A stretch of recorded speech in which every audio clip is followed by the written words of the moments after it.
File read write का चक्कर हम पढ़ रहे थे, बट आप लोगों को समझ भी नहीं आ रहा था कि वो क्या हो रहा है उसमें।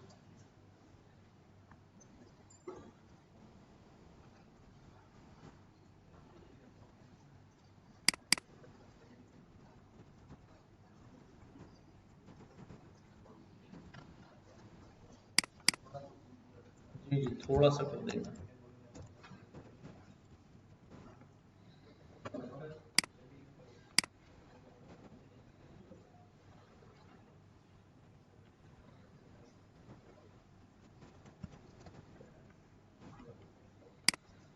अच्छा जी, क्या पूछ रहे हो आप, बताएं कब लें।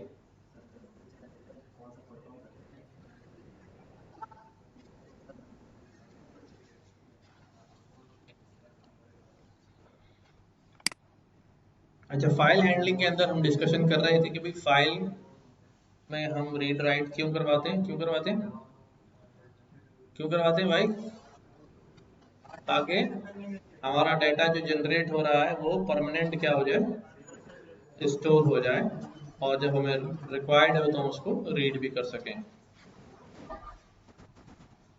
फाइल रीडिंग मूड्स जो हैं वो मुख्तलिफ हैं। रीडिंग मूड है, कर दिए यार, राइटिंग मूड है, अपेंड मूड है, और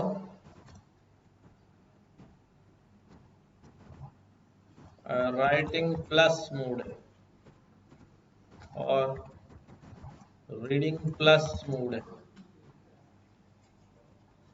ठीक है,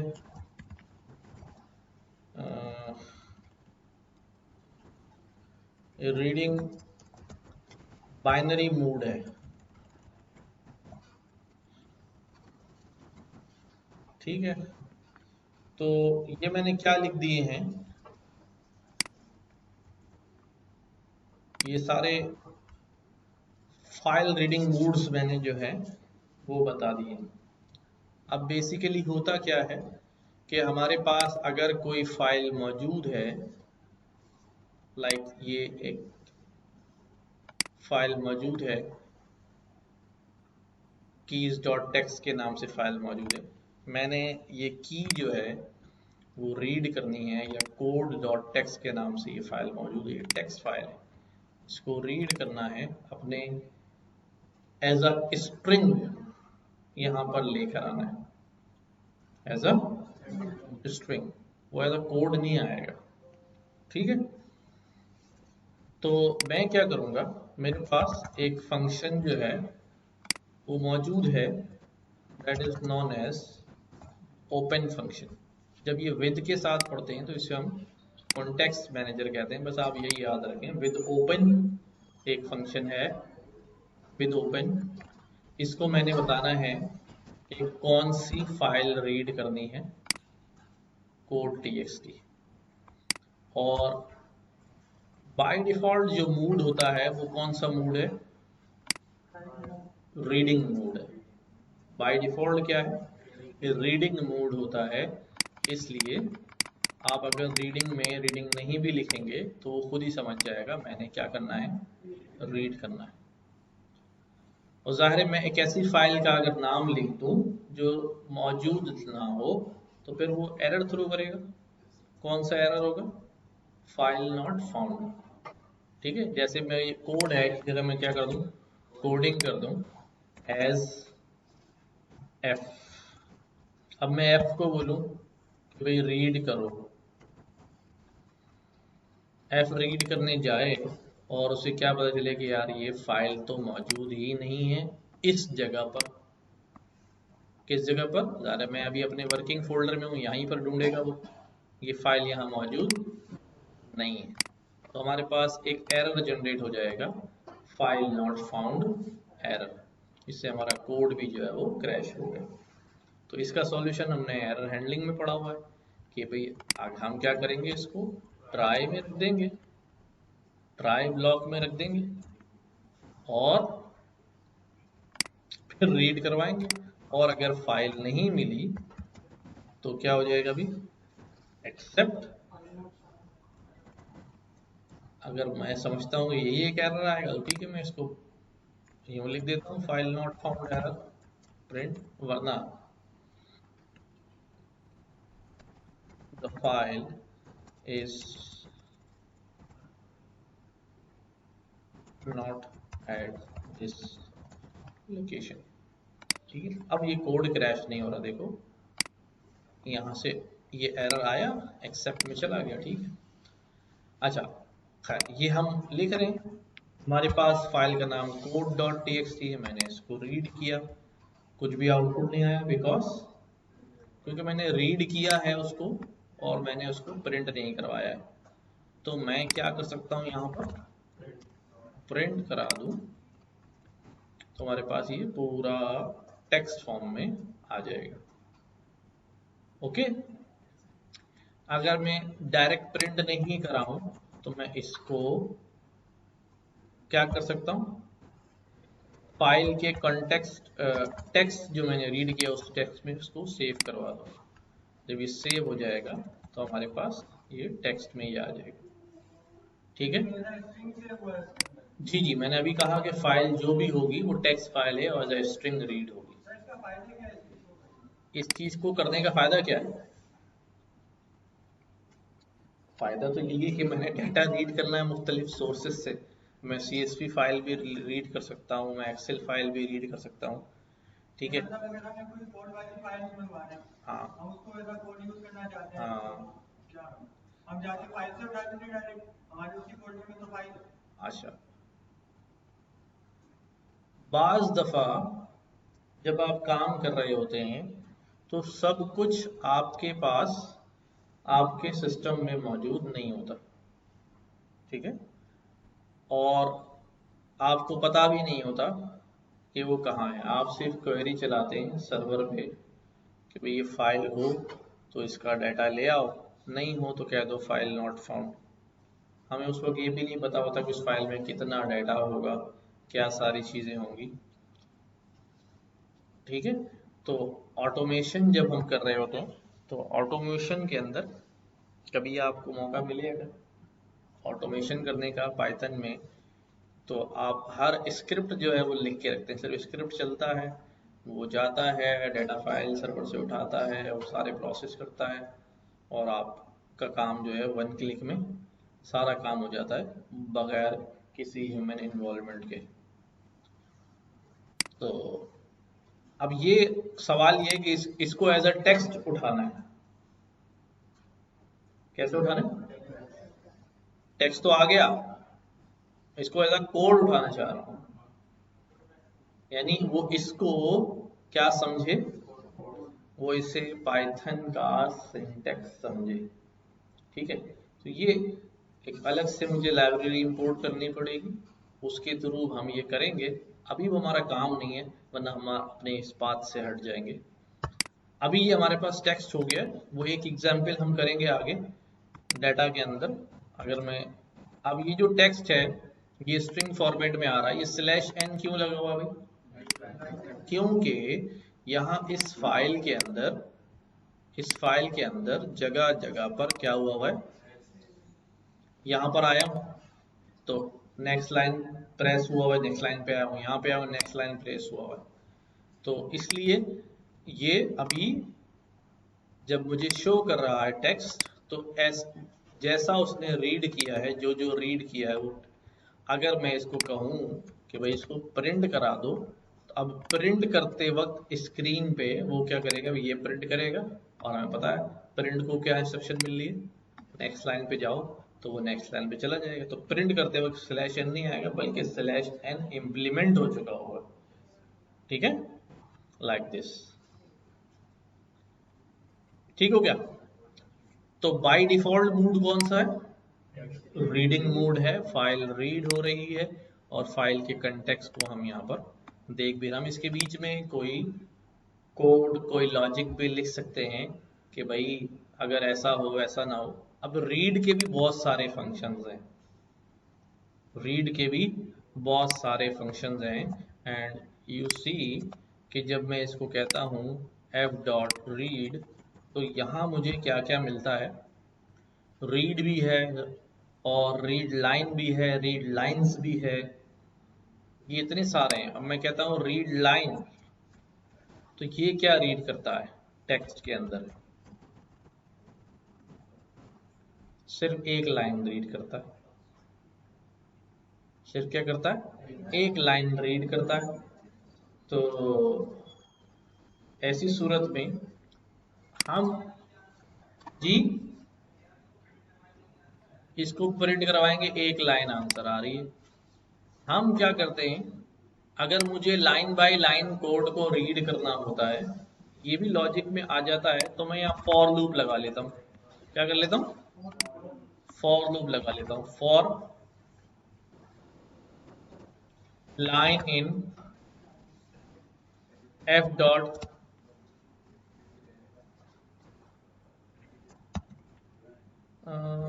एक मिनट एक मिनट एक मिनट,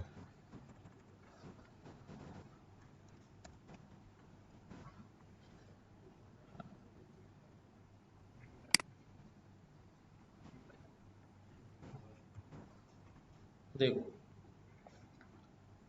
जब मैंने ऑब्जेक्ट कहा ना, उस ऑब्जेक्ट के अंदर सब आया हुआ है, तो मैंने एक एक लाइन जो है वो आगे रीड लाइन लगाने की जरूरत नहीं पड़ी। अच्छा, ये बात मुझे पता थी कि यूं होता है, इसलिए मैं उसको चेक कर रहा था, वरना आप लगा सकते हैं क्या, रीड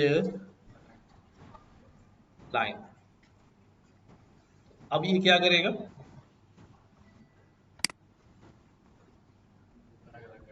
एक ही लाइन उसने उठाई, लेकिन उसमें से मैंने कहा एक एक उठा ले, तो उसने लाइन में, तो मैं इसको रीड लाइंस करना पड़ेगा ना, तो लाइन सारी उठा लेगा।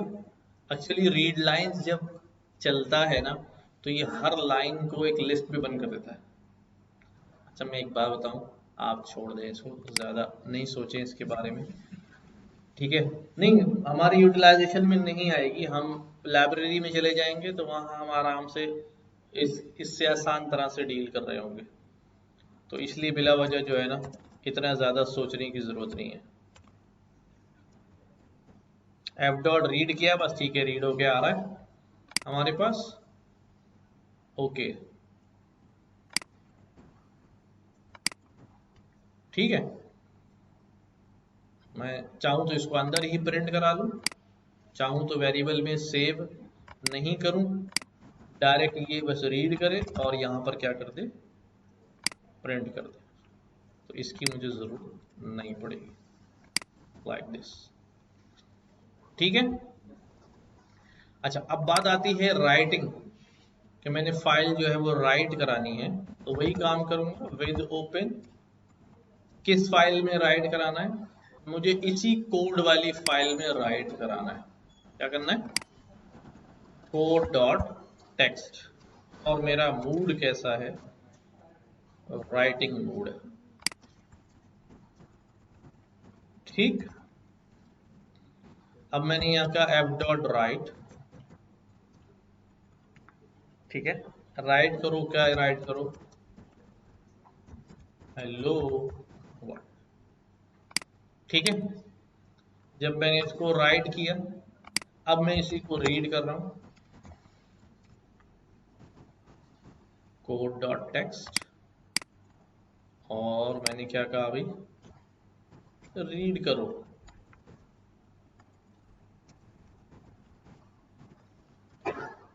एफ डॉट रीड, क्या आउटपुट आने वाला?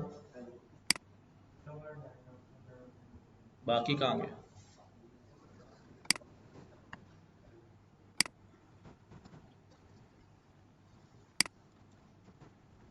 ठीक है। अब याद रखिए कि जब भी आप राइटिंग मोड में किसी फाइल के अंदर जाते हैं, तो it creates a new file. अब चूंकि वो फाइल पहले से मौजूद थी, तो उसी नाम की उसने क्या कर दी, एक और फाइल क्रिएट कर दी। पुरानी फाइल क्या हो गई? ओवरराइड हो गई। लिहाजा जब भी आप राइट मूव करेंगे, तो इट क्रिएट्स अ फाइल। वैसे हम डायरेक्ट क्या कह देते हैं कि जैसे ही आप राइट मोड में राइट करते हैं, तो जो कुछ फाइल में लिखा होता है ओवरराइट हो जाता है। नहीं, ये स्टेटमेंट गलत है। फाइल में जो लिखा होता है वो ओवरराइट नहीं होता। बल्कि वो पूरी फाइल ही वहां से रिप्लेस हो जाती है, उसकी जगह नई फाइल आ जाती है विद द सेम नेम। और ज़ाहिर है जब नई फाइल आ गई तो उसके अंदर लिखवाऊंगा तो फिर यही रहेगा ना, फिर यही रहेगा। तो पुरानी फाइल जो है वो ओवरराइट हो जाती है। इसलिए जब भी किसी नई फाइल लिखने राइटिंग मोड में आ जाए तो जहन में रहे कि राइटिंग मोड में फाइल जो है वो पूरा टेक्स्ट जो है वो गायब हो जाएगा, सिर्फ वही टेक्स्ट रह जाएगा जो आपने लिखा है। ठीक है, यहाँ मैं मल्टीपल राइट स्टेटमेंट्स दे सकता हूँ, है ना।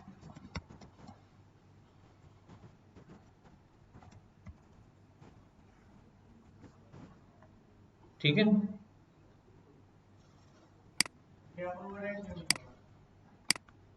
क्योंकि दोनों लिखे जा रहे हैं ना दोबारा से, ओवरराइट तो हुई है फाइल, लेकिन मैंने दो स्टेटमेंट दिए ना, उसने नई फाइल में पहले ये लिखा फिर ये लिखा। आएगा आएगा अभी आएगा, पहले समझ लो क्या कह रहा है। अच्छा जी,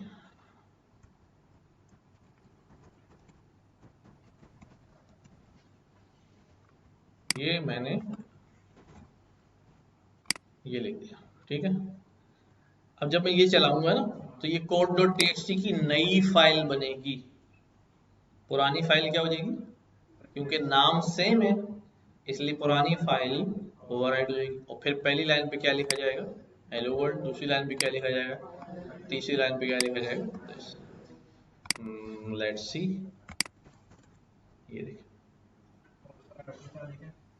ठीक है, यस।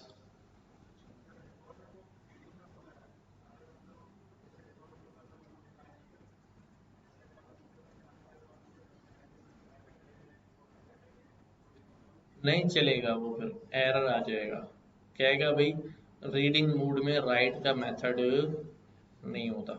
जैसे मैं यहाँ पर रीड कर रहा हूँ ना, यहाँ पर मैं लिख दूँ एफ डॉट राइट हेलो, क्या आ गया भाई, unsupported operation, this mode is not writable, right. अच्छा जी, अब यहाँ आउटपुट जो है उसको समझने की कोशिश करें कि आउटपुट में क्या हो रहा है, ये कैसा लिखा हुआ आ रहा है, ऐसा क्यों लिखा हुआ आ रहा है, क्योंकि याद रखो कंप्यूटर मेमोरी जो है ना वो just like a blank page है। ठीक है, और लाइक दिस, ये आपको कुछ नजर आ रहा है स्क्रीन पे, कर्सर जो है वो चमक रहा है, हाँ। ठीक है, मेमोरी जो है वो अभी कर्सर यहाँ पर है। जब आपने वहां कोड में, ये रैम पे कर्सर चमक रहा है ना, जब आपने वहां कोड में बोला कि राइट करो हेलो वर्ल्ड, तो उसने लिखा, तो लिख दिया। अब कर्सर कहाँ ब्लिंक कर, क्या आपने वहां से कोई और इंस्ट्रक्शन पास की थी तो कर्सर कहाँ होगा, सेम होगा। फिर आपने अगली लाइन में बोला भाई लिख दो पाइथन, तो वो कहाँ से लिखेगा भाई, जहां खड़ा वहीं से लिखेगा। आपने तो नहीं बोला स्पेस दे दो, आपने तो नहीं बोला लाइन चेंज करो। ठीक है, तो जैसे जैसे इंस्ट्रक्शन मिलती जा रही है वो लिखता चला जा रहा है। बट अगर मैं यहाँ पर क्या करूं, जब मैं यहाँ लिख रहा हूं तो मैं यहाँ बोलूं स्लैश टी, टैब लग जाएगा, क्या लग जाए, और यहाँ पर भी क्या लग जाए, स्लैश टी, टैब लग जाए। नाउ यू विल सी, क्यों, अब जब वो यहाँ पर आया होगा लिखने के लिए तो उसको बोला हेलो वर्ल्ड, उसके बाद क्या बोला भाई टैब, उसको क्या इंस्ट्रक्शन मिल रही है वहां पे, टैब, तो उसने दबा दिया टैब। फिर उसने लिखा पाइथन, उसने दबा दिया आगे टैब। अब जो अगली इंस्ट्रक्शन मिलेगी वो उसके आगे से चलेगी। ठीक है, बात क्लियर है ये? अच्छा जी, वेरी गुड। तो मैं यहाँ टैब के बजाय यहाँ स्लैश एन भी कर सकता हूँ, स्लैश एन भी कर सकता हूँ। देन ये हमारे पास क्या हो जाएगा, लाइन चेंज होके नीचे आ जाएगा। मैं डबल स्लैश एन कर दूं, स्लैश एन किया और फिर स्लैश एन कर दिया, तो अब क्या होगा, 2 लाइनों का गैप आ जाएगा। ठीक है, तो this is how it behaves. आ गया, पीछे से चू चू चू चू की आवाज आना समझ लो कि आ गया।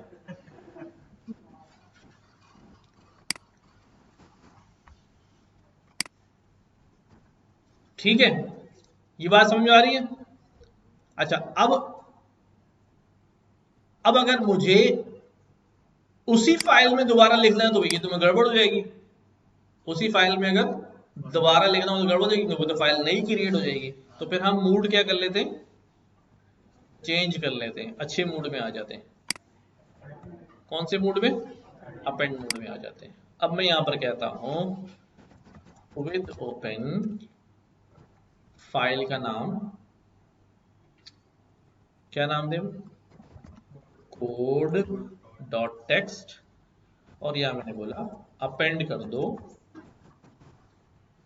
ठीक, अपेंड कर दो दिस। अब मैंने यहां बोला एफ डॉट राइट। ठीक है,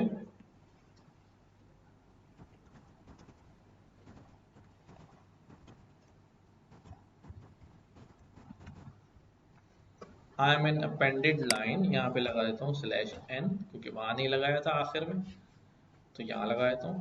पहले लाइन चेंज करो फिर लिखना शुरू करो, है ना। और दोबारा से कोड को रीड करवाता हूँ। अब ये दोबारा जाएगा और जब रीड करके लाएगा तो आपको क्या नजर आएगा, I am an appended line. तो अब पुराना कोड खत्म नहीं हो रहा, ठीक है, उसी फाइल में अपेंड हो रहा है। ठीक हो गई बात, क्लियर है, सिंपल सी, बस इतना ही याद रखना है, ज्यादा नहीं।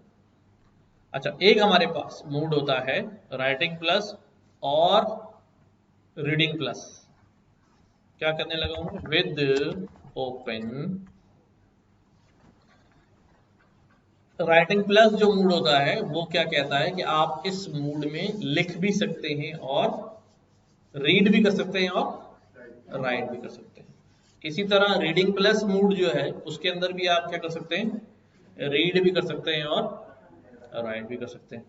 तो यहां पर अब मैं क्या करता हूं, क्योंकि अभी अभी इसकी वजह से प्रॉब्लम क्या हो रहा है कि मुझे एक बार फाइल ओपन करनी पड़ रही है लिखने के लिए, और फिर दोबारा रीड करने के लिए दोबारा फाइल में जाके ओपन करना पड़ रहा है।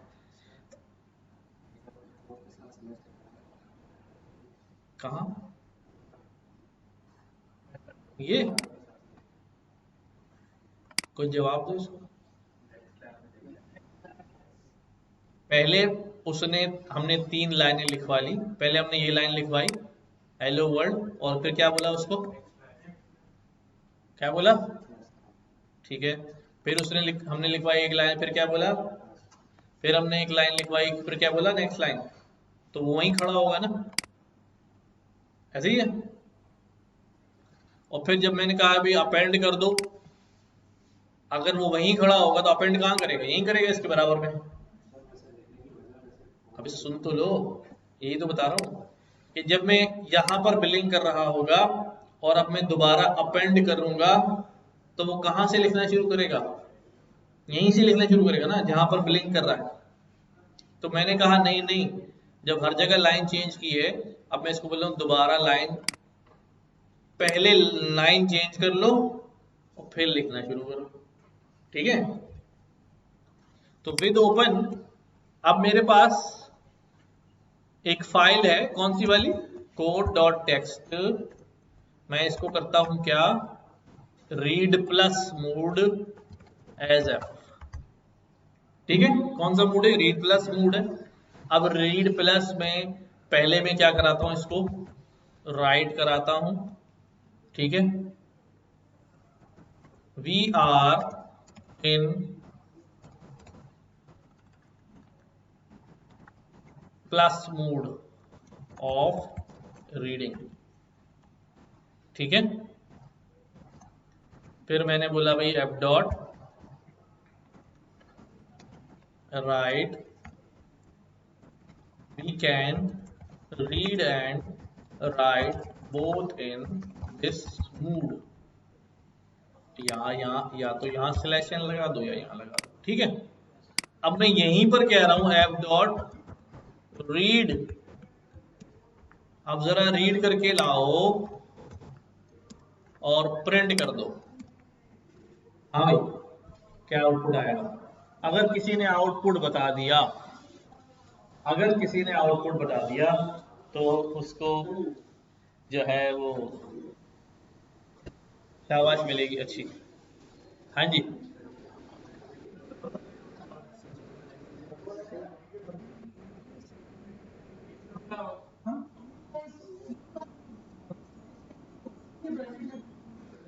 बार बार वो तो मैं वैसे ही कह रहा हूँ सिलेक्ट। बार दफा ऐसा होता है कि स्टेटमेंट अलग होते हैं ना। बार दफा एक स्टेटमेंट किसी ने लिख दिया, आप चाह रहे हैं कि भाई ये तीनों में एक ही लाइन में गवा कर दो, हाँ सिलेक्शन एक ही दफा में लिख दो, एक ही दफा में लिख। लेकिन बाद दफा मल्टीपल इनपुट ले रहा होता है यूजर से बंदा, कि पहले एक बता दे एम्प्लॉय का नाम, फिर दूसरे एम्प्लॉय का नाम दोबारा पूछ लिया, फिर तीसरी फॉर लूप लगा के बार बार पूछ लिया।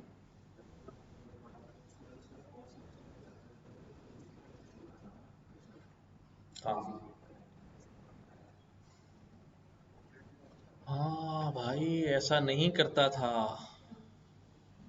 ये था ना, ये वाला, ये तो ऑलरेडी सिलेक्शन लगा हुआ है वहां पे ना।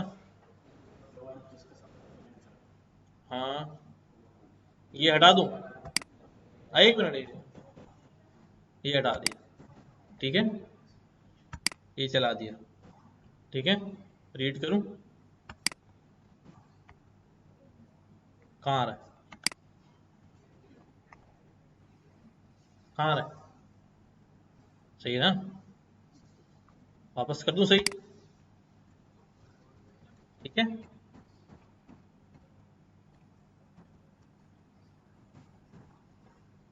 ठीक होगी बात। अच्छा, तो मैं पूछ रहा हूं कि आउटपुट क्या आएगा? जो बताएगा कि आउटपुट सही आएगा, जिसका जवाब सही होगा उसे चाय पिलाऊंगा,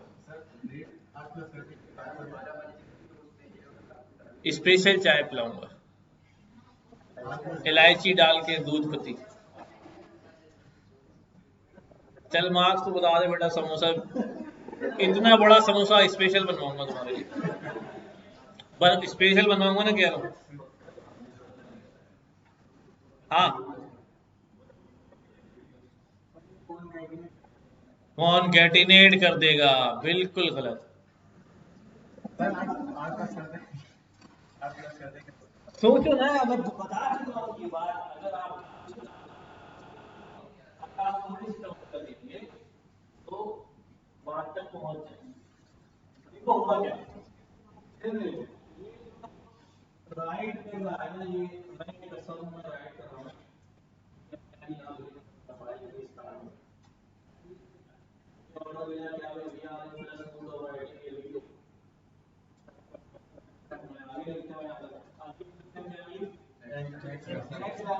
वापस आ गया,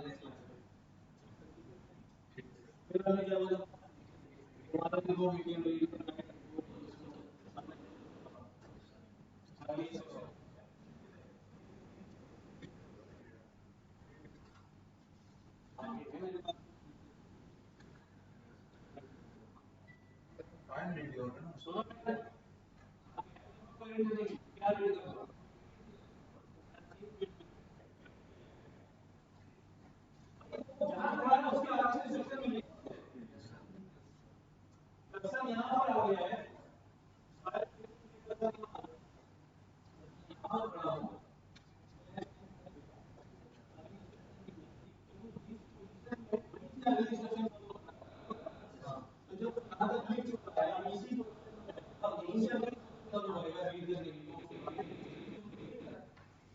जवाब क्या आएगा?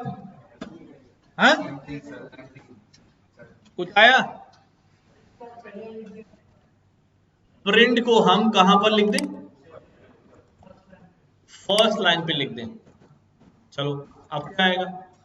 अब कोड डॉट रीड की फाइल है, नहीं नहीं, अब क्योंकि एक दफा फाइल में लिख चुके हैं, शायद कुछ जवाब में आ जाए। क्योंकि ये पहले लिख दिया है। बट अगर मैं यहाँ फाइल का नाम चेंज करूँ ना, नई फाइल बनाऊँ, क्योंकि वो तो फाइल बनी हुई है ना, और इसको W+ कर दूँ ताकि फाइल क्रिएट हो जाए, W से फाइल क्रिएट हो जाती है ना। अब क्या है, अब भाई अब कोड 1 की फाइल तो है ही नहीं। अब जब मैं कहूंगा रीड करो तो उस फाइल में जाके क्या रीड करेगा, पहले वो क्रिएट करेगा, उसमें जाके रीड करेगा, तो क्या मिलेगा उसे, कुछ भी नहीं मिलेगा, कुछ भी नहीं मिलेगा। अब फिर राइट किया और फिर आखिर में बोला रीड करो, तो फाइल में तो होगा लेकिन वो सब उसके पीछे जा चुका होगा और वो आगे चल रहा है। तो फिर रीड कैसे करूं, तो फिर रीड कैसे करूं? तो मैं क्या बोलूंगा, जब तुम लिख चुको, तब तो रीड कर ही रहा है। F dot seek, zero index पे चले जाओ। कहां चले जाओ, जीरो इंडेक्स पे चले जाओ। जब तुम लिख चुको तो फौरन अपने कर्सर को कहां ले जाओ, जीरो इंडेक्स पे। जब तुम लिख चुको यहां पर तो कर्सर को कहां ले जाओ, वापस जीरो। अब उसे दोबारा इंस्ट्रक्शन मिलेगी क्या, रीड करो, तो उसे मिल जाएगा रीड करने के लिए आगे। ठीक है, नाउ यू सी, ये हमारे पास आ गया कोड 1 में। कोड 1 की फाइल भी क्रिएट हो गई और रीड भी हो गई। दोबारा करूं ये बात, देखो मैंने कहा विद ओपन एक फाइल लिखो। क्या लिखो भाई, फाइल का नाम क्या लिखें, test, test dot text file है। कैसा मूड है इसका, रीड भी करेगा और राइट भी करेगा। मैंने कहा भाई एफ डॉट राइट, ठीक है। चलो मैं एक काम यहाँ पे कर लेता हूँ, फॉर लूप लगाता हूँ जैसे हम पहले काम करते रहते बचपन में। फॉर वाइल लूप लगा देता हूँ, वाइल ट्रू, ठीक है, लाइन इनपुट इंटर सम लाइन और प्रेस, क्या प्रेस करते थे हम, क्यू, ठीक है। अगर लाइन में क्या आ जाए, क्यू आ जाए, तो क्या हो जाना, ब्रेक हो जाना, वरना, वरना क्या करना भी, एफ डॉट राइट करते रहना, ठीक है। अब वो लाइन बाय लाइन हम इनपुट लेते रहेंगे, वो उसके अंदर राइट होता रहेगा, लेकिन राइट जब हो जाए तो उसके साथ साथ क्या राइट करना, /n, स्लैश, ताकि नेक्स्ट लाइन भी इसमें चली जाए, वरना वो सब एक ही लाइन में लिखना शुरू कर देगा। ठीक हो गया। आखिर में हम क्या करेंगे, एफ डॉट, वालेकुम सलाम, एफ डॉट रीड, बिल्कुल सही कह रहे हैं आप, सीख भी करेंगे। तो एफ डॉट रीड के अंदर ही मैं लिख देता हूँ एफ डॉट, जो पहले क्या हो जाएगा, सीख हो जाएगा और फिर क्या हो जाएगा, रीड हो जाएगा, रीड होके प्रिंट हो जाएगा। ठीक है, सही लिखा है कोड, मेरे ख्याल से चलना चाहिए। सीख का मतलब ढूंढो, जाओ, सीख कहते हैं ना, बच्चों के साथ खेलते हैं पिकाबू, हाइड एंड सीख जी। राइट के अंदर यहाँ पे, हाँ ये अभी लाइन लिख देता हूँ, ये बताया, थैंक यू। तो वो लाइन के अंदर यहीं पर आ जाएगा ना यार,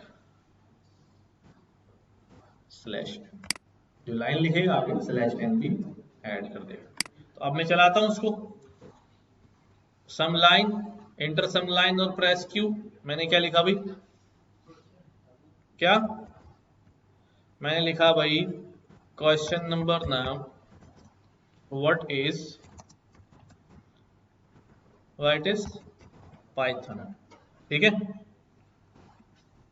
दोबारा आया, मैंने क्या लिखा भाई, answer Python is a dangerous सांप, है ना। फिर मैंने अगला सवाल लिखा, क्वेश्चन 2, व्हाट इज एनाकोंडा, है ना। तो क्या होगा अभी आंसर में क्या लिखूंगा, एनाकोंडा इज अ डिस्ट्रीब्यूशन।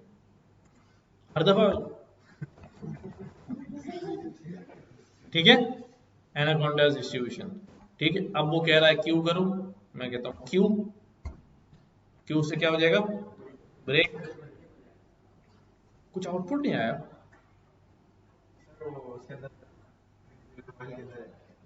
हाँ नहीं नहीं सही है ना यार, F dot read F dot seek. अच्छा चलो दोबारा करना पड़ेगा।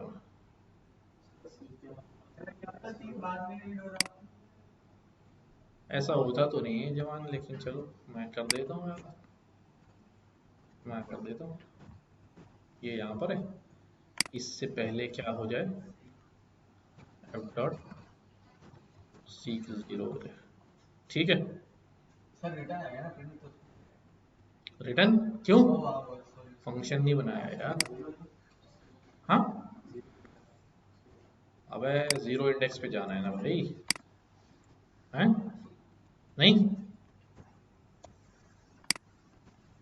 अच्छा ये मैंने इसलिए ले लिया कि बार बार लिखना पड़ेगा ना मुझे। अब हो गया, पहला सवाल क्या है हमारा, व्हाट इज पाइथन, जवाब क्या है इसका,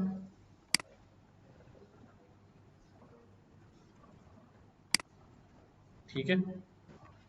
फिर हमने क्या बोला, व्हाट इज एनाकोंडा, और फिर हमने क्या बोला, एनाकोंडा इज अ डिस्ट्रीब्यूशन।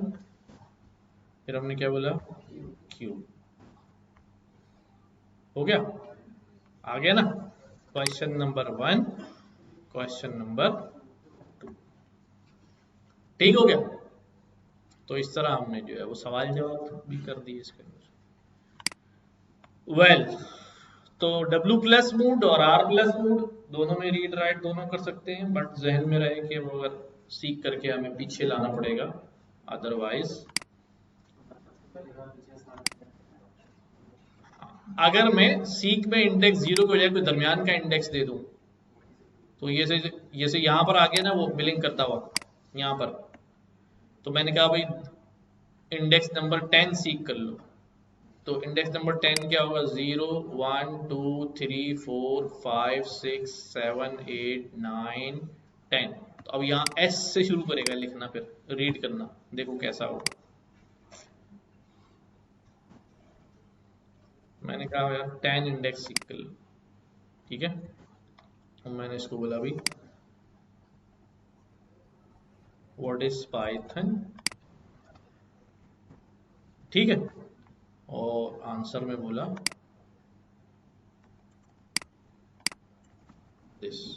अब मैंने बोला क्यों, तो देखो कहां से शुरू किया इसने, 10th इंडेक्स से रीड करना शुरू किया, राइट। बहरहाल ये था हमारे पास फाइल रीड राइट, थोड़ा बहुत मालूम होना चाहिए इसके बारे में, बाकी हमें इस पे मोस्टली वर्किंग की जरूरत नहीं पड़ेगी। डिफरेंस ये है कि W प्लस फाइल क्रिएट कर भी देगा, लेकिन R को फाइल चाहिए होती है, R में फाइल नहीं होगी तो वो एरर आ जाएगा। हाँ जी हाँ, जहां हम वर्किंग कर रहे हैं वहीं क्रिएट होगी, वरना अगर आप कहीं और करनी तो वो पूरा पाथ लिख दो कि भाई यहाँ क्रिएट कर देना।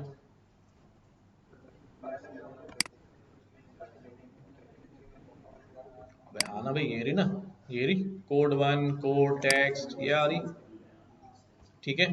अभी हमने कौन सी फाइल पे किया है, टेस्ट फाइल पे किया है ना, कहाँ वही टेस्ट, कहाँ ये रहे, इसीलिए तो काम कर रहे हैं कि परमानेंट हमारे पास डेटा वहां पर चला जाए, ठीक है। Now we are moving towards, हम यहाँ पर पाइथन का जो है वो इख्तिताम कर रहे हैं। तालियां हो जाए आप सबके लिए, या आप बड़ी बड़ी मेहनत से पढ़ा। ठीक है, वैसे और भी बहुत कुछ है पाइथन में, लेकिन चलो ठीक है। अब हम अपने मॉड्यूल के नेक्स्ट फेज में दाखिल हो रहे हैं। इस हाँ, और अब टेस्ट अनाउंस कर देते हैं ना, आज आज की डेट के बाद टेस्ट अनाउंस कर देते हैं। नहीं, नेक्स्ट मॉड्यूल अभी नहीं शुरू हो रहा है जी। असाइनमेंट भी दे दो। हाँ, सब हो सकता है। अब भाई पहले मॉड्यूल का सिलेबस तो मैंने आपसे शेयर किया था ना यार, नहीं किया था? मैंने आपको फर्स्ट मॉड्यूल का जो सिलेबस है वो शेयर किया हुआ है, Python for data science and, ये वाला था हमारा। नहीं, ये नहीं, मैंने ओवरराइट कर दी क्या फाइल? हाँ, फाइल ओवरराइट हो गई। एक मिनट मिल जाएगी। उसके अंदर हमारे पास मॉड्यूल 1 में ये था कि हम पाइथन पढ़ेंगे और पाइथन के थ्रू हम बैकएंड लिखना सीखेंगे। ठीक है, फ्लास्क में या जेंगो में एपीआई बनाना सीखेंगे, राइट? तो हाँ, अब बनाते हैं। इसके लिए अब हम जुपिटर के अलावा अब वीएस कोड में काम करेंगे। किसमें? वीएस कोड में काम करेंगे। ठीक है, वीएस कोड पता है सबको? किसी को नहीं पता तो वो हाथ रेस कर सकता है, मैं उसे बता सकता हूँ दोबारा से। बनती है थोड़ा सा, वो फाइल मैनेजमेंट थोड़ी सी मुश्किल हो जाती है। ठीक है, अच्छा जी, कितने लोगों ने हाथ खड़ा किया कि वीएस कोड के बारे में नहीं पता? देखिए, जिस तरह हमारे पास आईडी हमने शुरू में डिस्कस किया था, कोड लिखने के लिए एक आईडी चाहिए होता, ठीक है, और उस आईडी के लिए हमने क्या चूज किया था? Jupyter notebook. एनाकोंडा में तो, एनाकोंडा तो एक बॉक्स था जिसमें सारी आईडीज रखी हुई, राइट?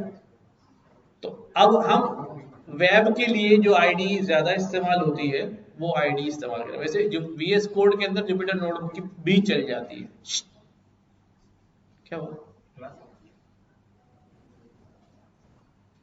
तो आपने सिंपली क्या करना है, आपने जाना है ब्राउजर पे और यहां लिखना है VS code, VS code download. पहला ही लिंक आपके पास आ जाएगा, इसको डाउनलोड और इंस्टॉल कर लें, बस जल्दी से इंस्टॉल हो जाता है। जब ये इंस्टॉल हो जाएगा तो आप यहाँ पर जब लिखेंगे कोड तो ये नजर आ जाएगा, विजुअल स्टूडियो कोड नजर आ जाएगा। अच्छा, कितने लोगों को पता है पायलट क्या होता है? जहाज उड़ाता है। पायलट जो है वो जहाज उड़ाता है, ठीक है।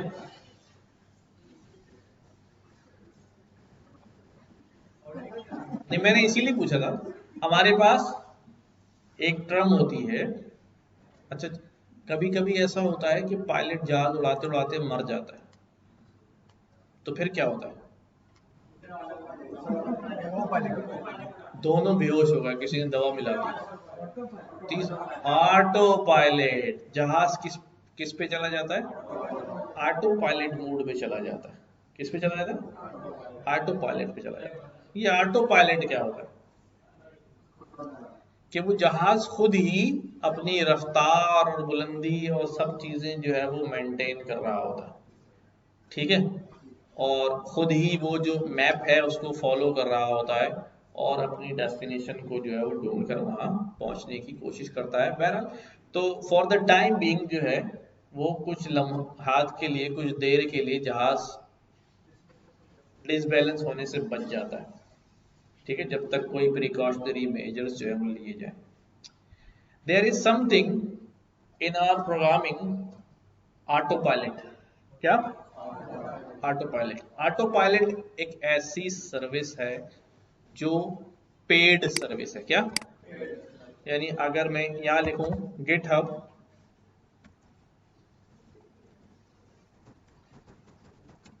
ऑटो पायलट, तो योर एआई पेयर प्रोग्रामर, ये इतना मजे का है कि आपका दिल चाहेगा इसे बेख्तियार चूमना शुरू कर दें। हाँ, क्यों? क्योंकि ये इतना ज़हीन है, ये इतना ज़हीन है कि आप जो सोच रहे होंगे ना, ये आपके दिमाग में से वो कोड निकाल के खुद ही लिख देगा। अब आपके लिए हंसी आ रही है, यही तो बता रहा हूं। तो आप सिर्फ सोचें, आप सिर्फ ने आपने यूं सोचा और उसने पूरा कोड आपको पहले ही बता दिया। ये लो, अरे ये क्या हो रहा है यार, ये मेरे दिमाग में कैसे घुसा हुआ है, ये कैसा पायलट है? तो ये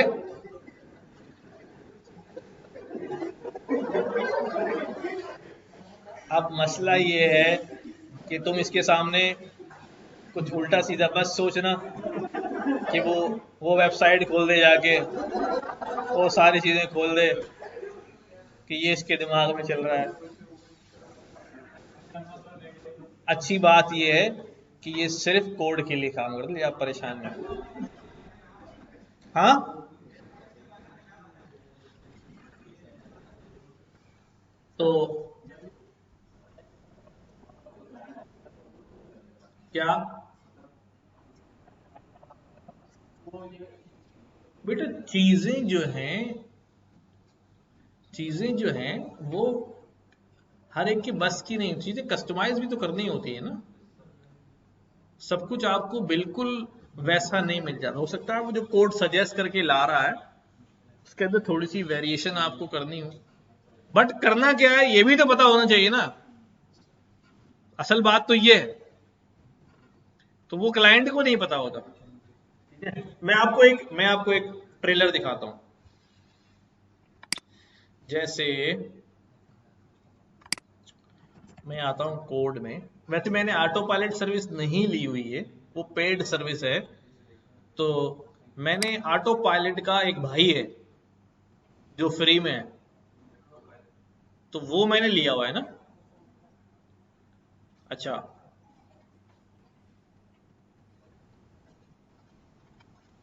पता चल जाएगा, एक्सटेंशन ही है।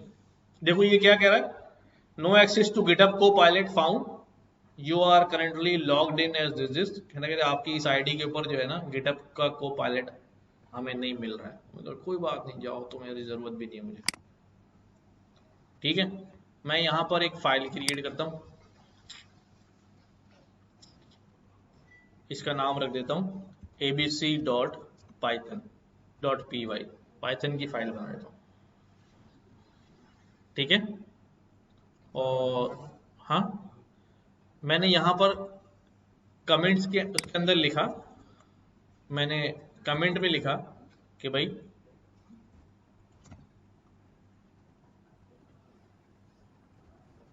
मैं वैसे ही कोई रैंडम कोड लिखने जा रहा हूं, फॉर एग्जाम्पल।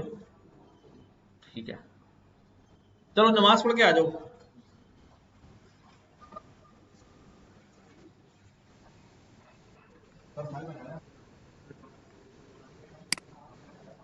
अच्छा, दोबारा बताऊं कैसे रन करना है। हम फ्लास्क का फोल्डर बना लिया है, आप बताता हूँ।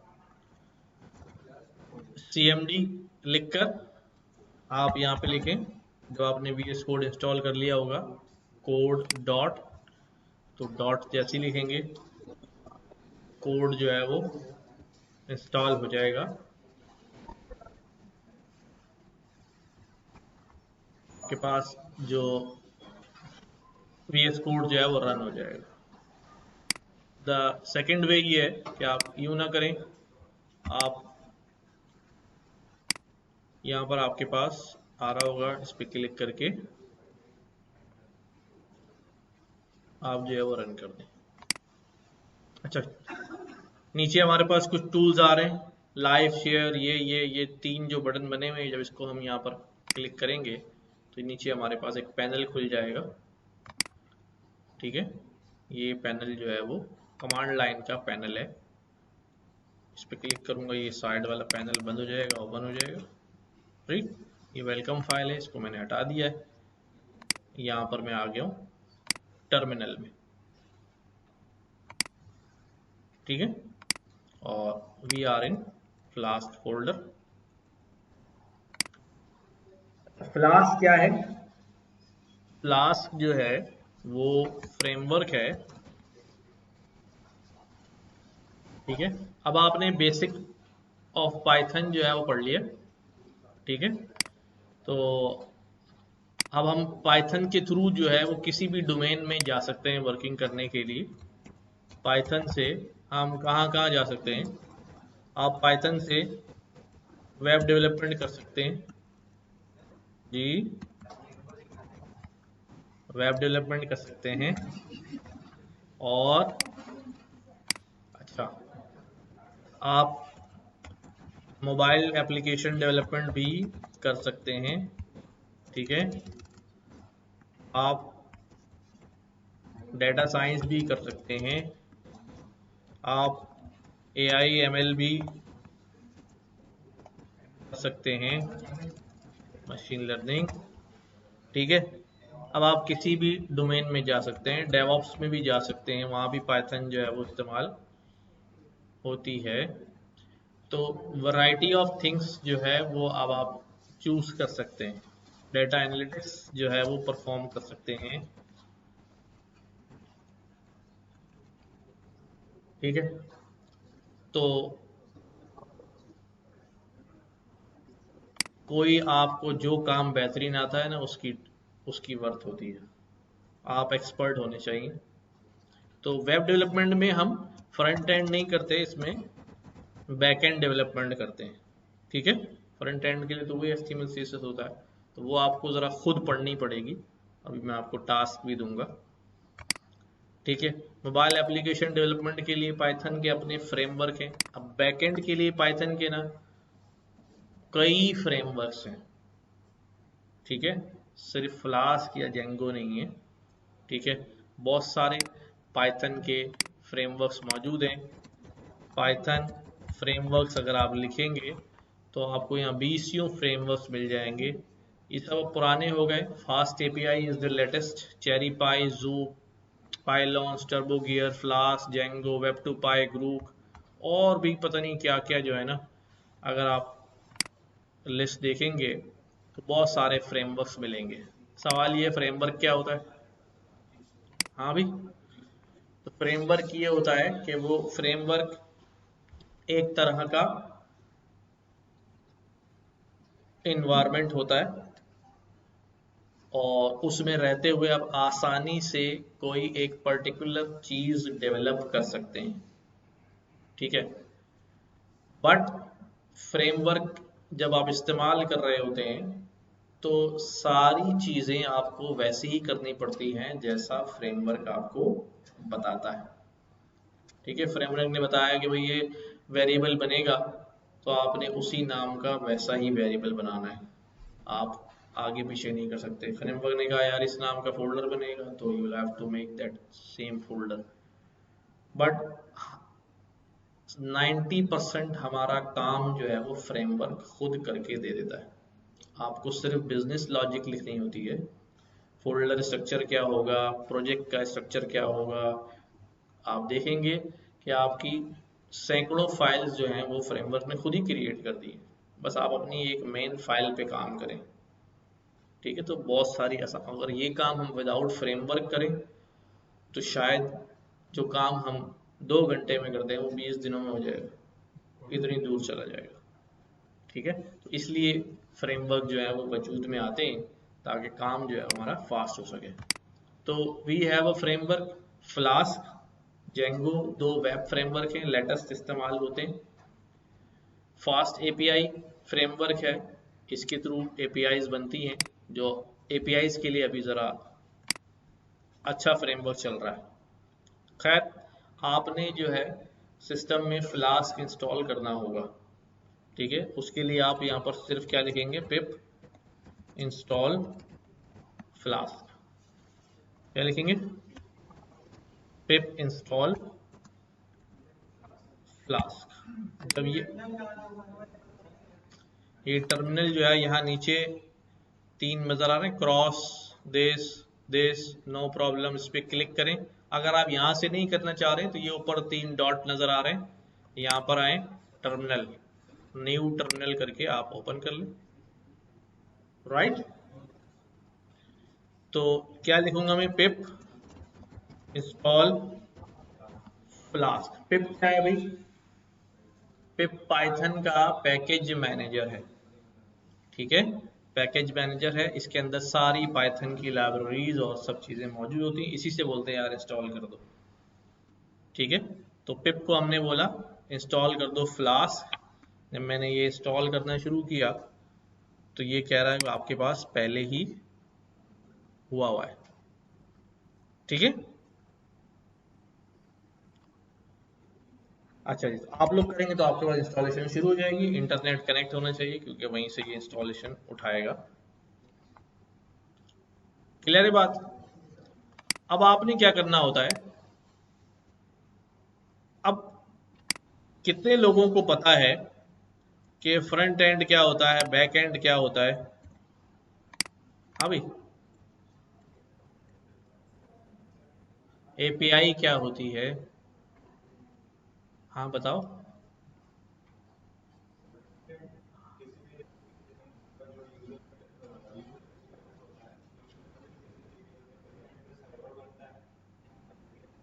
बाकी सब लोगों को कुछ भी नहीं पता फ्रंट एंड और बैक एंड के बारे में, सिर्फ नाम ही सुना है, ठीक है। अच्छा, मैं इसलिए नहीं पूछ रहा हूँ कि मैं आपको डांटूं कि क्यों नहीं पता, पता हो तो यहाँ क्यों आते। मैं सिर्फ इसलिए पूछ रहा हूँ कि ताकि मुझे पता चल जाए कि किस लेवल से। हाँ, हाँ, what is front end, back and, API, ये सब क्या होता है। हम्म,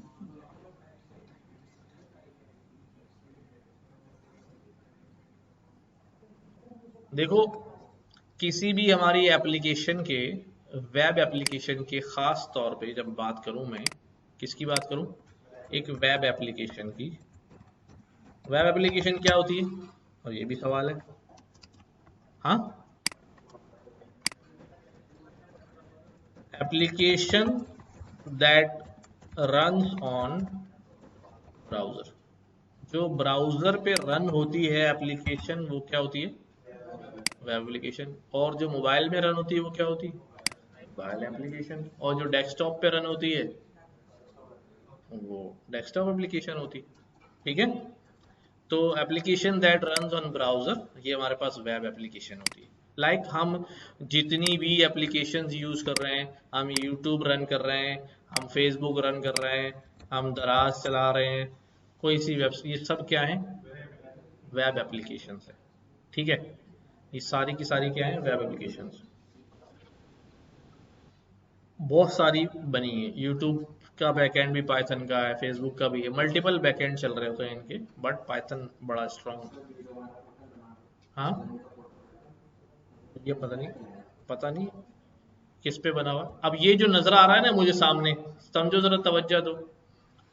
ये जो मुझे कलर नजर आ रहा है, ये बटन बने हुए नजर आ रहे हैं, ये कार्ड बनी नजर आ रही है, सर्चिंग का नजर आ रहा है, ये स्नैप लगी हुई है, ये चेक बॉक्स लगे हुए हैं, these are all called front end, ठीक है। ये सब क्या है, फ्रंट एंड, यानी डिजाइन कैसा होगा, डिजाइन कैसा होगा, ये चीज क्या कहलाती है, फ्रंट एंड कहलाती है, ठीक है।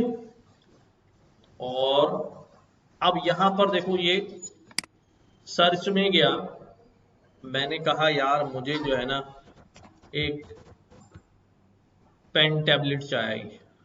जब मैंने यहाँ पेन टैबलेट एक सर्च में डाला और मैंने सर्च किया और मेरे पास जो है वो रिजल्ट्स आ गए,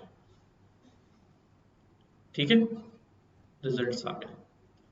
तो ये रिजल्ट्स कहाँ से आए हैं, ये सारा डाटा कहीं मौजूद था, मैंने पेन टैबलेट में यहाँ सर्च में पेन टैबलेट डाला, यानी समझ लो कि मैंने एक फंक्शन कॉल किया, उसको एक आर्गुमेंट दिया पेन टैबलेट, वो बैकएंड पे गया, जितने भी फंक्शन पड़े ना उस फंक्शन में जाके उसने उस फंक्शन को रन किया और डेटाबेस में से पेन टैबलेट्स की सारी जितनी इंफॉर्मेशन थी वो उसने यहाँ पर डिस्प्ले करा दी। ये किसने किया? ये लॉजिक कहाँ लिखी हुई होगी? बैकएंड में लिखी होगी। फ्रंट एंड का काम क्या है कि यहाँ ये जो डिटेल आई है वो डिस्प्ले कैसे होगी, छोटी होगी, बड़ी होगी, चकोर में होगी, रेक्टेंगल होगी, कैसी होगी, ये फ्रंट एंड का काम है। बट ये इंफॉर्मेशन आएगी क्या क्या, कहाँ से आएगी, ये किसका काम है? बैक एंड का काम है। ठीक है, आ रही बात समझ में? तो अब ये जो फ्रंट एंड और बैक एंड है, इनके दरमियान में जो ये कम्युनिकेशन हो रही है, इसको कहते हैं एपीआई। इसको क्या कहते हैं? एपीआई। कि मैं यहाँ से रिक्वेस्ट भेज रहा हूँ सर्च में कि भी पेन टैबलेट का डाटा लेकर आओ, तो ये रिक्वेस्ट लेके कौन जाता है बैकएंड के पास? एपीआई। वहां से रिक्वेस्ट के अगेंस्ट आता है रेस्पॉन्स, तो रेस्पॉन्स लेके कौन आती है? एपीआई। ठीक है, तो ये तीन चीजें होती हैं, front end, back and, API और एक डेटाबेस जहाँ डाटा रखा होता है। क्लियर है? ज्यादा सोचने की जरूरत नहीं, ये क्या होता है वो बस टू कीप सिंपल, चीजें आहिस्ता आहिस्ता खुद ब खुद आप समझने लगेंगे। ठीक है, ज्यादा ओवरवेल्म होने की जरूरत नहीं है कि भाई ये कैसा हो रहा है वो कैसे हो रहा है, बस ये तीन चार चीजें आपने याद रखी। तो हम बेसिकली पाइथन में फ्रंट एंड डेवलपमेंट नहीं करते। तो फ्रंट एंड डेवलपमेंट किस में होती है? HTML, CSS, JavaScript, React, Next, Angular, इन सब में क्या होती है? सारा फ्रंट एंड ही डिजाइन होता है। ठीक है, और बैक एंड के लिए पाइथन में लिखें, जावा में लिखें, PHP में लिखें, नोड में लिखें, रूबी में लिखें, रेला में लिखें, गो में लिखें, किसी भी लैंग्वेज में लिखें, जिस लैंग्वेज में चाहे आप बैक एंड जो है वो लिख सके। लेकिन जो ब्राउजर पे जो डिजाइन रन होता है वो HTML, CSS और जावास्क्रिप्ट में रन होता है ब्राउजर के ऊपर। अगर डेस्कटॉप एप्लीकेशन बना रहे होंगे तो उसका कोई मसला नहीं है, बट क्योंकि हम वेब ऐप की बात कर रहे हैं,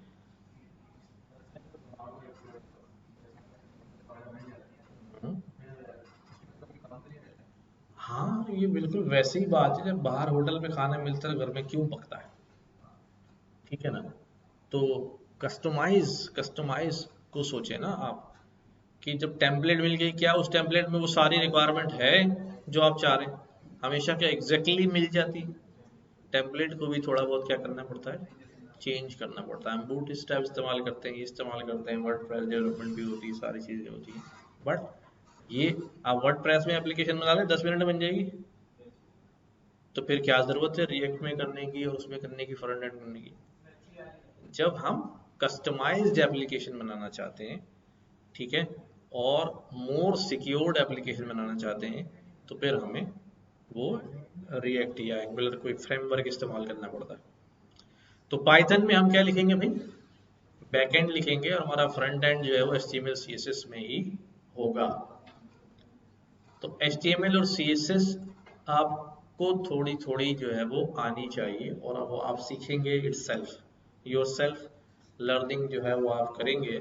HTML, CSS ये बहुत आसान है, बहुत सिंपल है, और थोड़ी बहुत जावास्क्रिप्ट भी सीख लेंगे, पाइथन सीखी जावास्क्रिप्ट भी, कोई ऐसा मसला नहीं है, सेम है बिल्कुल। डेस्कटॉप एप्लीकेशन के लिए अलग फ्रेमवर्क्स हैं। ठीक है, हाँ कोड पाइथन का ही होगा, जावा, जावास्क्रिप्ट और HTML, CSS ये आप खुद कर लें, हमारा काम उसके बगैर भी चल जाएगा। बैकएंड का थोड़ी बहुत मैं गाइड कर दूंगा, लेकिन ये आपको डिटेल में आना चाहिए। अगर आप चाहे फ्रंट एंड डेवलपमेंट नहीं भी करते हो, बट आपको HTML और जावास्क्रिप्ट तो CSS ना भी लगाएं कोई मसला नहीं है। CSS का मतलब होता है वो कलर कैसा होगा और ये कैसा होगा, मतलब उसकी फिनिशिंग जो है वो क्या काम है? CSS का वो ना भी करें आप, अगर आप फुल स्टैक डेवलपमेंट कर रहे हैं, यानी आप पाइथन में फुल स्टैक डेवलपर हैं, तो बैकएंड पाइथन में होगा, फ्रंट एंड HTML से जावास्क्रिप्ट, रिएक्ट में होगा, फुल स्टैक डेवलपर बन जाएंगे, बैकएंड भी आता है और भी आता है। खैर, ये डिस्कशन वक्तन फवक्तन जो है वो आता रहेगा। मैं यहाँ पर एक फाइल क्रिएट कर रहा हूँ, इस फाइल का नाम रख लेता हूँ भाई app.py। कन्वेंशन है कि आप app.py रखें, वरना आपकी मर्जी, आप main.py रख लें, application.py रख लें, जो आपको नाम सबसे अच्छा लगता हो वो रख लें, ठीक है। अब ये पाइथन की फाइल बन गई, इसके अंदर मैं पाइथन का कोड लिख सकता हूँ, ठीक है। अब मैं क्या लिख रहा हूँ,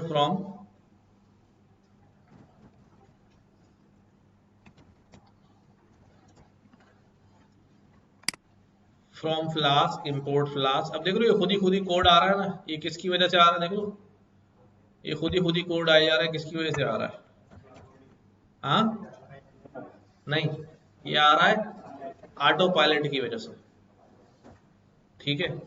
ये किसकी वजह से आ रहा है, ऑटो पायलट की वजह से आ रहा है। कुछ चीजें नहीं चाहिए होती उसको हटा देंगे, अभी कोर्स वगैरह इंप्लीमेंट नहीं कर रहे हैं, ठीक है। हाँ मैं बताता हूँ,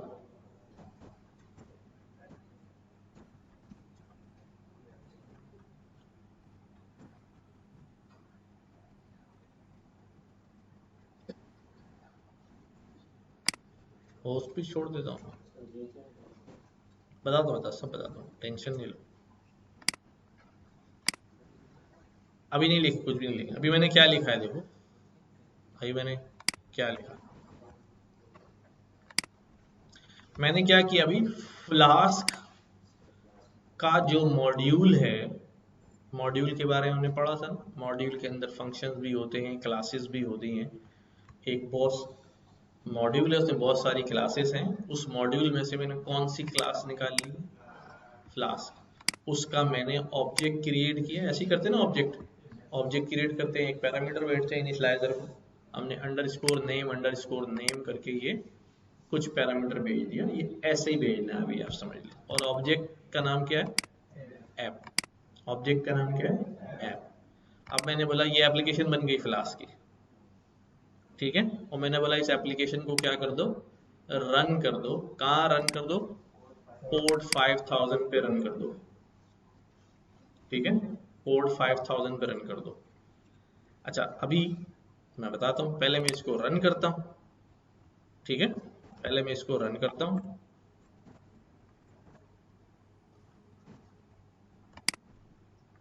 क्या किया मैंने यहाँ पर, कैसे रन किया, मुझे ये फाइल रन करनी है app.py, तो मैं क्या लिखूंगा यहाँ पर, पाइथन app.py।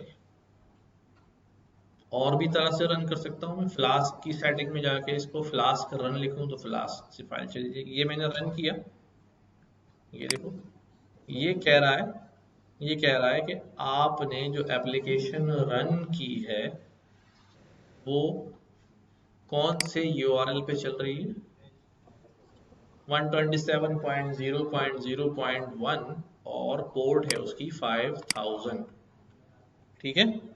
ये आपकी एप्लीकेशन रन हो रही है, आप इसके ऊपर जाके क्लिक करें, आपकी एप्लीकेशन यहाँ नजर आएगी।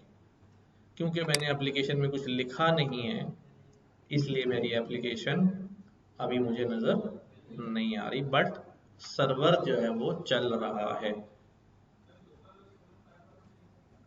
अभी आ रहे हैं ना आहिस्ता आहिस्ता, हाँ।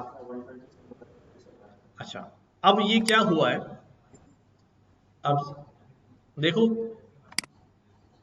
वेब एप्लीकेशन जो है वो ब्राउजर पे चलती है, तो क्या जो मैं एप्लीकेशन बना रहा हूँ ब्राउजर पे, तो वेबसाइट्स हम लिखते हैं ना, ऐसे ही होता है ना। तो क्या मैं कोई वेबसाइट बनाता हूँ और बना लूँ, तो क्या वो आप अपने घर पे जब ब्राउजर पे वेबसाइट का नाम लिखेंगे तो वो आ जाएगी, क्यों, हाँ, क्योंकि वो एप्लीकेशन जो है वो अभी कहाँ पर है, वो आपके अपनी मशीन में है ना, वो आपकी अपनी मशीन में है, तो आप सब लोगों तक कैसे पहुंचेगी। आप सब लोगों तक कैसे पहुंचेगी, या जो हम वेबसाइट जो लिख रहे हैं, कोई वेबसाइट में सर्च कर रहा हूं यहां पर, ठीक है, मैंने कहा भाई ये जो है ना, ये मैंने लिंक क्लिक किया, गिटहब की वेबसाइट आ गई। ये क्यों आ रही है भाई, मैं गिटहब सर्च कर रहा हूं या मैं जो है ना वो फेसबुक लिख रहा हूं और ये मेरे पास आ गया है, ये क्यों आ गया? क्योंकि ये जो वेबसाइट बनी है फेसबुक की, इन्होंने इसको क्या किया है, होस्ट किया हुआ है। क्या करते हैं, होस्ट भी, इन्होंने इसको पब्लिश किया हुआ है। क्या पब्लिश किया हुआ है, ठीक है। पब्लिश का मतलब ये होता है, सिंपल वर्ड में समझा रहा हूं, कि आप नए नए सहाफ़ी बने हैं फॉर एग्जाम्पल, और आपने एक बड़ा ज़बरदस्त कॉलम लिखा है। क्या लिखा है, कॉलम लिखा, और ज़ाहिर है जब सहाफ़ी कॉलम लिखता है तो दुनिया पढ़ती है उसके कॉलम को, ऐसे ही होता है ना। वो कॉलम लिख के आपने बैग में रख लिया, and now you are supposing कि भाई सारी दुनिया वो कॉलम जो है वो पढ़ लेगी। नहीं भाई नहीं, कॉलम पहले अखबार में क्या होगा, पब्लिश होगा। क्या होगा, इसी तरह से जो वेबसाइट आपने बनाई है वो बड़ी प्यारी है, बड़ी अच्छी है, बट वो दुनिया तक कैसे पहुंचेगी, जब आप उसको क्या करेंगे, पब्लिश कराएंगे। पब्लिश कराएंगे तो पब्लिश करने के लिए हमें क्या चाहिए होता है, उसको होस्ट कराना पड़ता है। कहाँ होस्ट कराना पड़ता है, वर्ल्ड वाइड वेब पर, www पर जाके हम क्या करते हैं, उसे होस्ट करा देते हैं, उसके हमें पैसे देने पड़ते हैं। तो फिर जब वो होस्ट होती है तो अब दुनिया में कोई भी शख्स उस वेबसाइट को सर्च करके अपने पास ओपन कर सकता है, ठीक है। होस्ट करानी पड़ती है।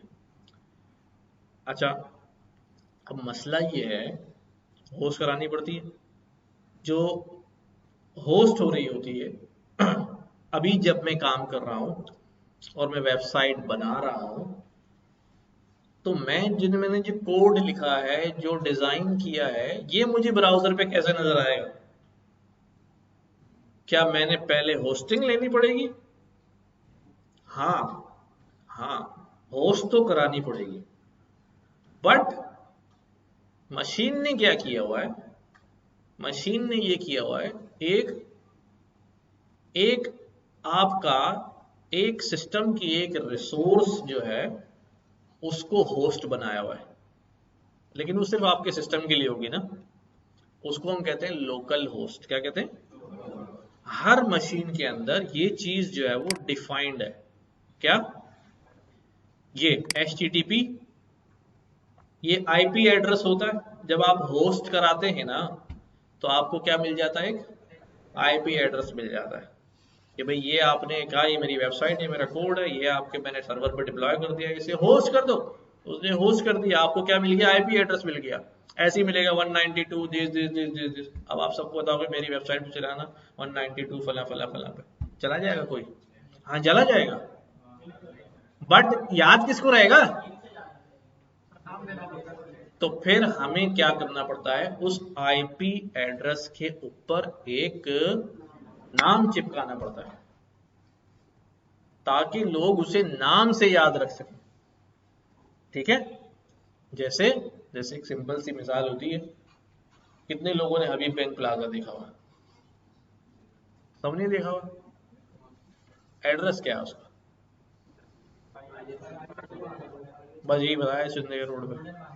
आपके घर का एड्रेस है, पता है ना, हबीब बैंक का नहीं पता, तो भाई मैं हर एक का एड्रेस थोड़ी याद रखूंगा। मैं हबीब बैंक प्लाजा को कैसे आइडेंटिफाई करता हूं, उसके नाम से, ठीक है। मैंने उस बिल्डिंग, वो बिल्डिंग किसी एड्रेस पे है, बड़ी खूबसूरत सी बिल्डिंग है, लेकिन मैंने उसको क्या दे दिया, नाम दे दिया। अब जब भी मैं हबीब बैंक प्लाजा कहूंगा तो उसका मतलब क्या है, वही वाली बिल्डिंग होगी ना। तो इसी तरह जो हमारा, जो हम होस्ट कराएंगे, हमें एक IP एड्रेस मिलेगा, उसके अगेंस्ट हम एक डोमेन खरीद लेंगे। क्या खरीद लेंगे, डोमेन खरीद लेंगे, ठीक है। कभी किसी ने डोमेन खरीदा? अरे यार, क्यों? अब हम जाते हैं यहाँ पर, बोलते हैं गो डैडी, अपने गब्बू को मत बोल देना। गोडैडी, गोडैडी पे जाते हैं, ये आपको डोमेन देता है। जैसे फॉर एग्जांपल मैं कोई डोमेन खरीदना चाह रहा हूँ अपनी पर्सनल वेबसाइट के लिए। पैसे तो बेटा हर चीज फ्री में, सिर्फ जो है ना वो फ्री में सिर्फ आपको धोखे मिलते हैं।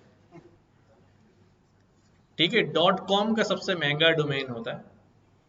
बाकी आपको इस टेढ़ा मेढ़ा लेना चाह रहे हैं, डॉट नेट ले लो, 52 रुपया ले लो ना। .net ये 52 रुपए का डोमेन है। ठीक है, तो वो टैक्स वैक्स मिला के कोई आपको 2-2.5 हज़ार रुपए जो है ना वो इसमें लग जाएंगे। ये ले लें .xyz, .me, .org। तो सबसे महंगा डोमेन जो है वो आजकल कौन सा चल रहा है? .ai और .com। आज AI का जमाना है ना, अगर मैं .ai सर्च करूँ जो है लाखों में मिलेगा मुझे। देखना जरा, ओ माय गॉड, 15,352।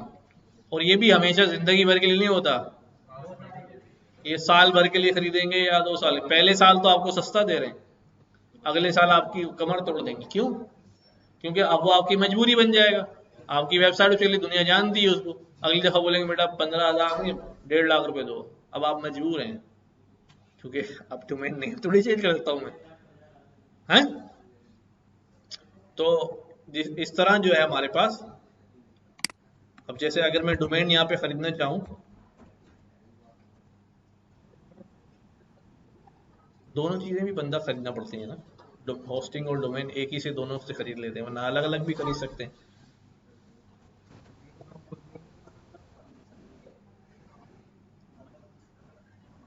इसका अब ये हम क्यों पढ़ रहे हैं ना, मैं आपको एक बात समझा रहा था। नहीं, बिल्कुल सही सवाल। मैं आपको एक बात समझा रहा था कि मेरी जो वेबसाइट मैं अभी बनाने जा रहा हूँ, मुझे जब मैं डेवलपमेंट मूड में हूँ तो क्या मुझे अभी भी डोमेन, मुझे होस्टिंग परचेज करके, डोमेन परचेज करके अपने किए हुए काम को डिस्प्ले करना पड़ेगा, खुद चेक करने के लिए कि मैं सही कर रहा हूँ या गलत कर रहा हूँ? नहीं। तो मैंने कहा कि आपको मशीन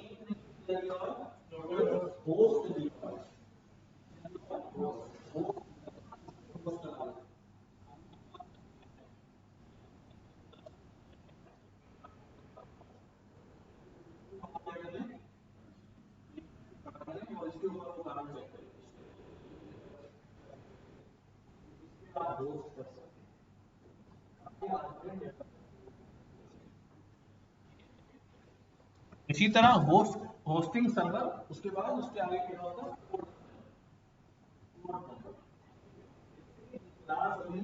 होस्ट हो रही कहाँ पर? ऑडिट हो रही, और आप सब पोर्ट नंबर टास्क करवाना है, किसी काम करा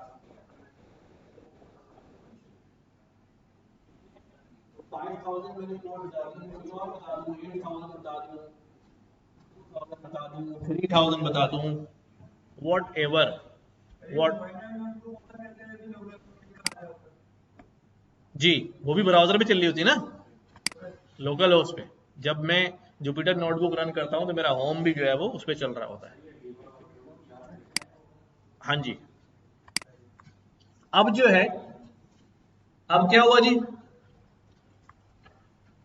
अभी मैंने एप्लीकेशन में कुछ लिखा नहीं है।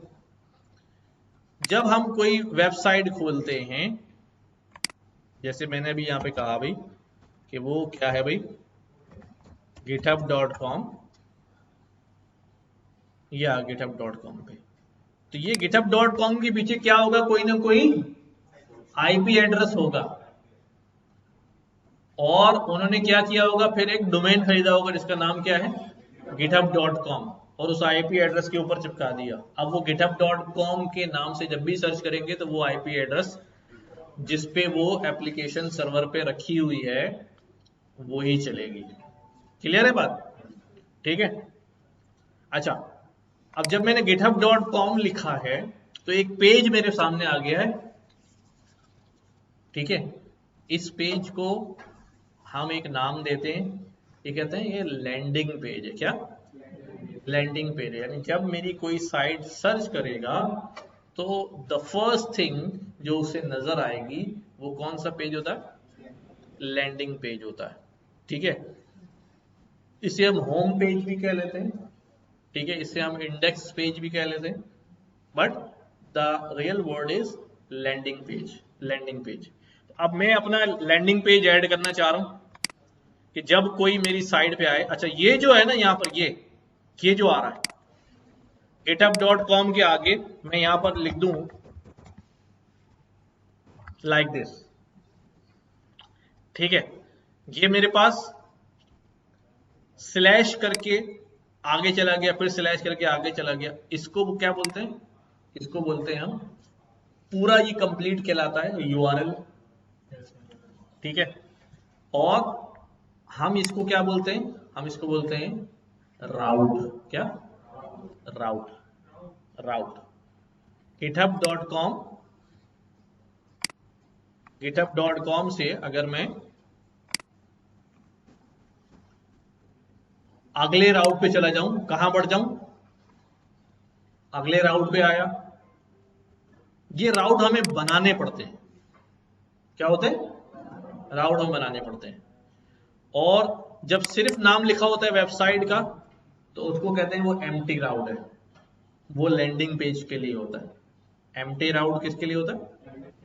अब मैं यहां पर करने लगा हूं, देखो काम क्या कहता हूं भाई, ऐप डॉट राउट, और मैंने राउट में क्या कह दिया? एम्प्टी राउट। ठीक है, मैंने यहां पर एक फंक्शन बनाया हेलो वर्ल्ड, खुद ब खुद कोड चल रहा है, मैं नहीं लिख रहा हूं, ठीक है, हेलो वर्ल्ड, ओके।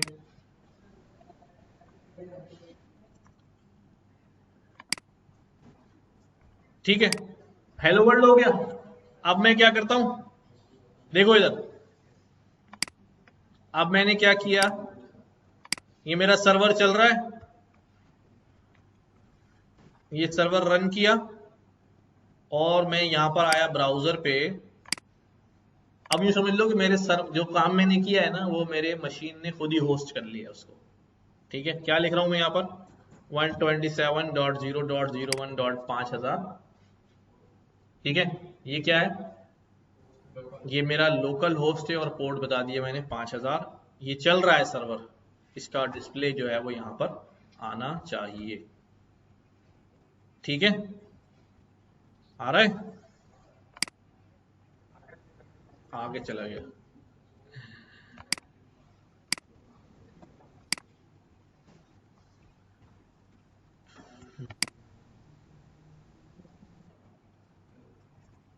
अभी नजर आ रहा है?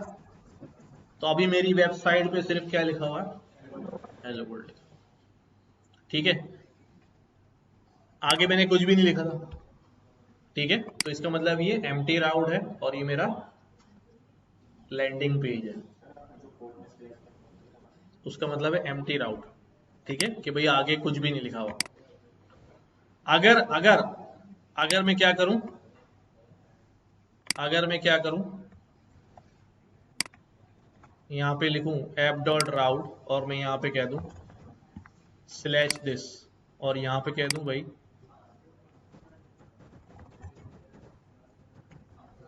ठीक है, तो अब मैंने राउट में एक और का इजाफा कर दिया।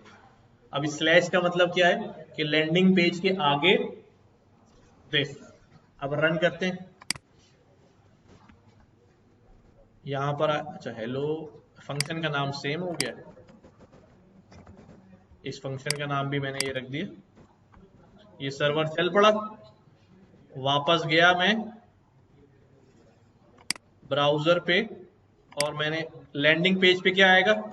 यही आएगा, और आगे राउट में अगर क्या लिख दूं तो क्या आ जाएगा? इस तरह हमारे डिफरेंट पेजेस जो है वो बनते हैं। हम इन पे लिंक भी क्रिएट कर सकते हैं। ठीक है, हम डिटेल में करेंगे, मैं अभी सिर्फ आपको एक क्या कर रहा हूँ, आइडिया देने के लिए बात कर रहा हूँ। बात समझ में आ रही है? तो इस तरह हमारे पास डिफरेंट डिफरेंट राउट्स जो हैं वो हम बनाते रहेंगे। अरे भाई टाइम ऊपर हो गया, तुम लोग बैठे हो। दोनों का एक जैसा काम है, फ्लास्क हल्का फ्रेमवर्क है और जेंगो जो है भारी और बड़ा फ्रेमवर्क है। फ्लास्क